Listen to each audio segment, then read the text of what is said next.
Jadi kalau dalam bahasa sederhananya pemimpin itu kan mesti sayang sama rakyatnya. Nah sekarang rakyat mau pergi haji nggak bisa pak. 38,5 triliunnya udah entek, udah kanyut. Jadi rel kereta api yang nggak jadi dipakai. Tahun ini kita agak berat nih untuk berangkat karena pemerintah Arab Saudi nggak mau tahu boleh masuk, mana bayaran, uangnya udah kagak ada, udah dipakai.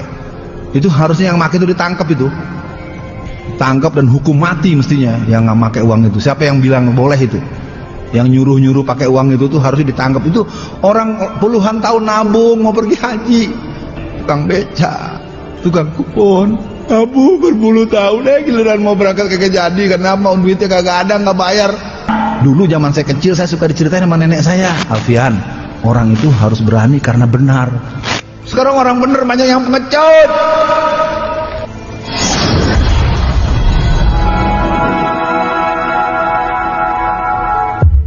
Saya ingin katakan, pertanyaan Bapak sudah Bapak jawab sendiri dengan pernyataan yang ingin saya katakan. Ini kan undang-undang gelondongan, gila ini, ini PKI banget loh, ini komunis banget.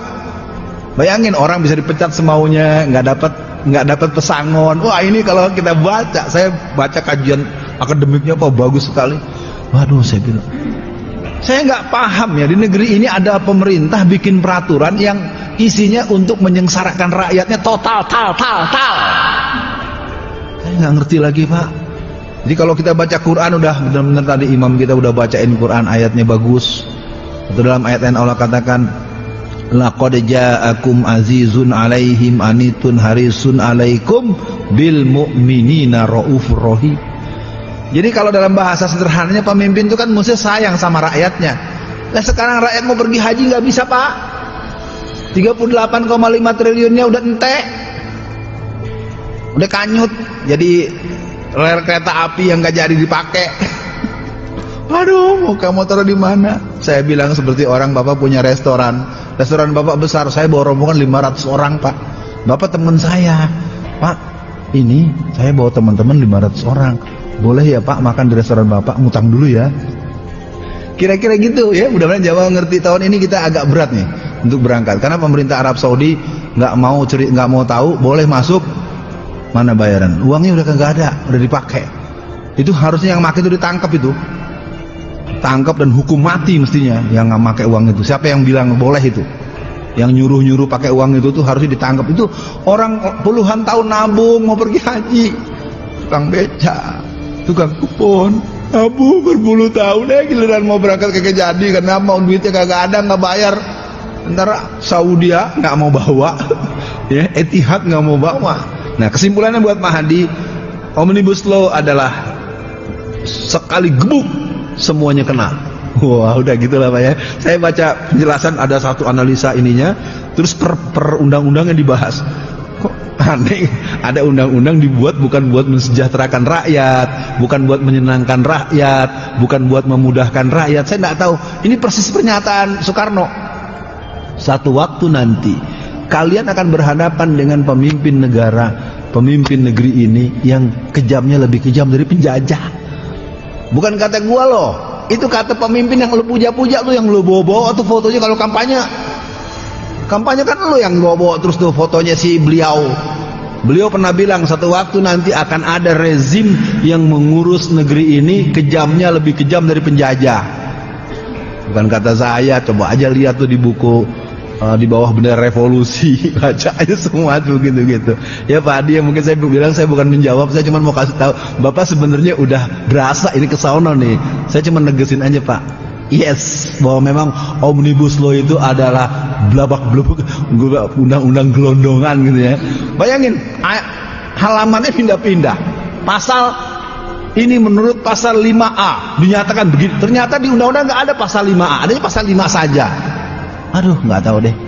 Ya itu kalau mau jadi maling masih amatiran begitu tuh. Ya, maling konstitusi. Ya. TAP MPRS nomor 25 tahun 66 apakah sudah dicabut? Ya belum, tapi oleh mereka dianggap nggak ada. Itulah watak PKI. Sama dengan watak orang Kristen. Gerakan-gerakan pemurtatan seperti di Bekasi ini, ada satu perumahan yang gerejanya sampai 7 karena di backup oleh seorang jenderal polisi dari aktif perempuan, saya nggak nyebut nama. Bayangkan di komplek itu warga Kristen cuma 7 orang, tapi gerejanya 14. Jadi kalau di sini kita kaum muslimin hanya gara-gara, saya sih kalau sholat jarang-jarangin saya, lu belajar agama di mana lu? Oh, masa sab mesti diganti? Luruskan dan rapikan sab. Dalilnya baru ya. Orang luruskan dan rapatkan sab sih, ya. Tapi itu mungkin yang bisa nerangin Bang Ihsan lah ya. Bang Ihsan Tanjung, kalau saya nggak bisa nerangin. Ntar ribut lagi sama pengurus DKM, apalagi sama pimpinan pusat Muhammadiyah. Waduh, ya, udahlah. TAP MPRS ini masih ada, tetapi dianggap tidak ada. Nah, kalau sudah begitu nanti kita secara sistematis mereka akan cabut. Kalau TAP ini dicabut, apa akibat? Yang pertama, berarti PKI tidak salah. Nah, sekarang ini sudah terjadi yang namanya pemberian uang santunan melalui SKKPH. SKKPH ini adalah surat keterangan korban pelanggaran HAM berat yang dikeluarkan oleh Komnas HAM, dan mereka mendapat uang persatuan waktu. Ini keterlaluan, kurang ajar ini. Ini Komnas HAM-nya harus dicari siapa nih orang yang mengeluarkan surat itu. Bayangkan Pak, perampok ke rumah Bapak, maaf ya Pak, ini bohong-bohongan, merampok rumah Bapak, memperkosa anak Bapak, membakar rumah Bapak, lalu dipanggil ke kantor polisi, dikasih hadiah. Itulah kira-kira kalau menurut saya ini. Karena ini orang-orang PKI ini banyak yang senyum-senyum. Kenapa? Karena kita aja seperti yang tadi Bapak yang ketiga tadi Pak, al-wahan hubbud dunya wa karihatul maut. Karena kita memang benar tapi kita diam. Dulu zaman saya kecil saya suka diceritain sama nenek saya, Alfian, orang itu harus berani karena benar. Sekarang orang benar banyak yang pengecut. Benar sih, tapi jangan gitulah. Kita kan yang penting benar, baik-baik saja. Mana ada cerita orang jahat mau baik-baik saja, lawan. Maka dihancurkan dulu yang nahi mungkarnya FPI. FPI-nya bubar, maka diumumkanlah bolehnya investasi minuman keras. Lalu kemudian dianulir, tapi lampirannya doang.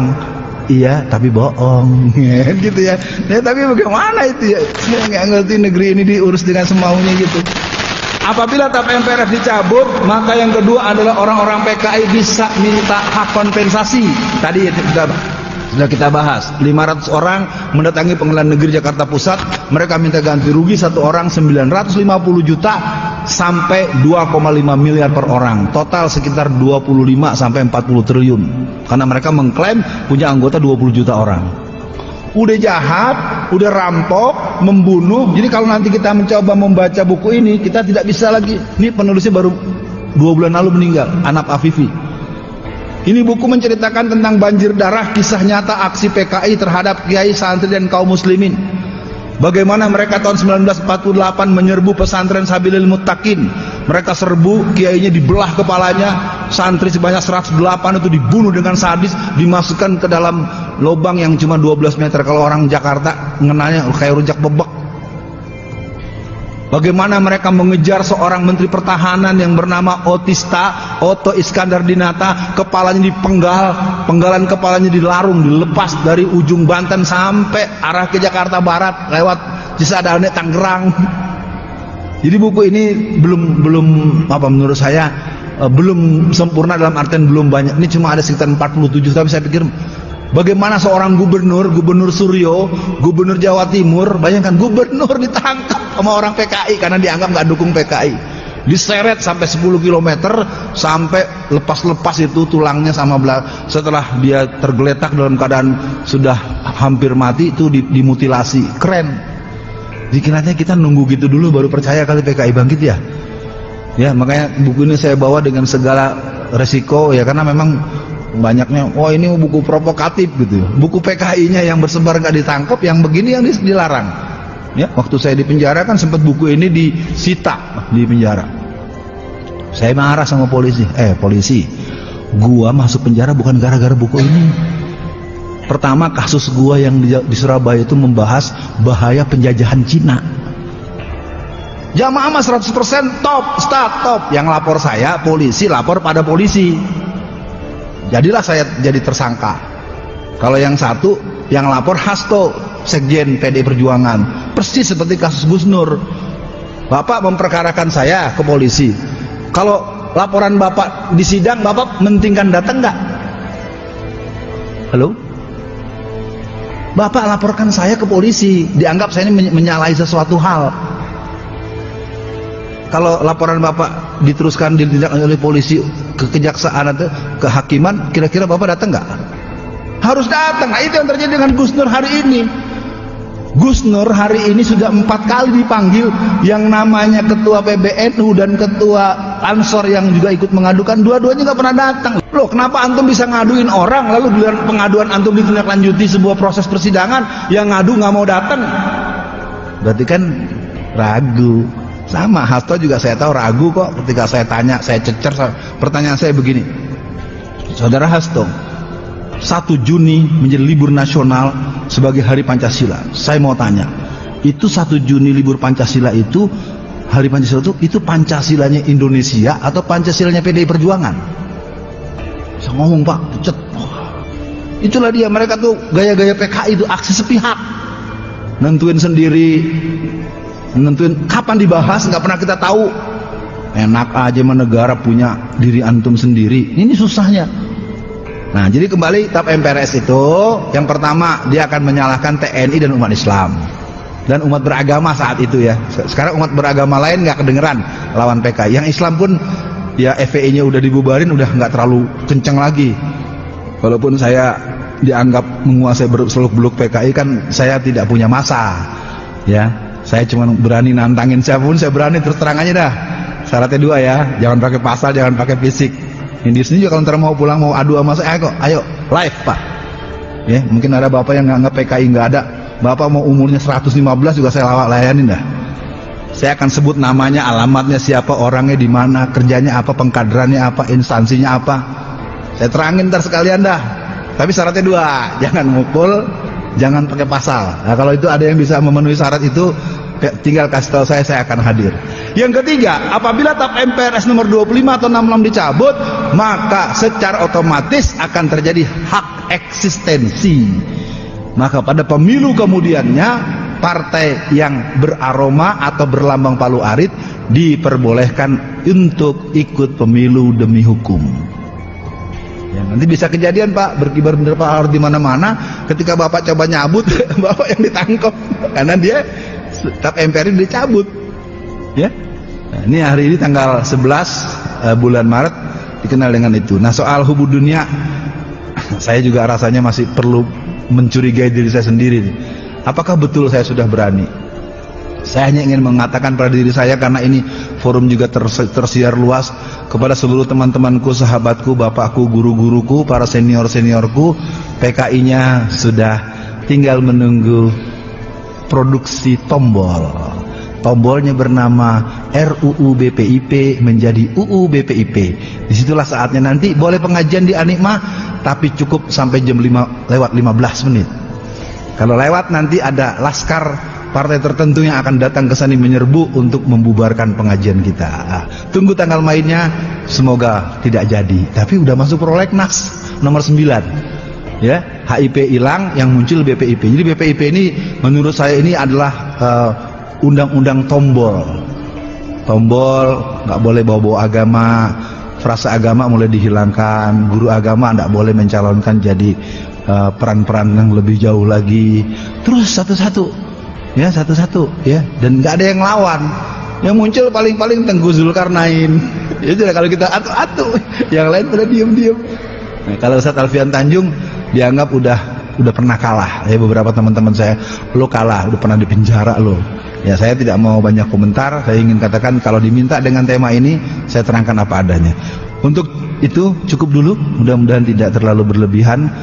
Silakan disesuaikan dengan kebiasaan. Semoga bermanfaat. Apabila ada kesalahan dan kekurangan, boleh ditinggalkan di kolom komentar di bawah. Dan jangan lupa di-subscribe channel Teguh Potret. Terima kasih. Assalamualaikum warahmatullahi wabarakatuh.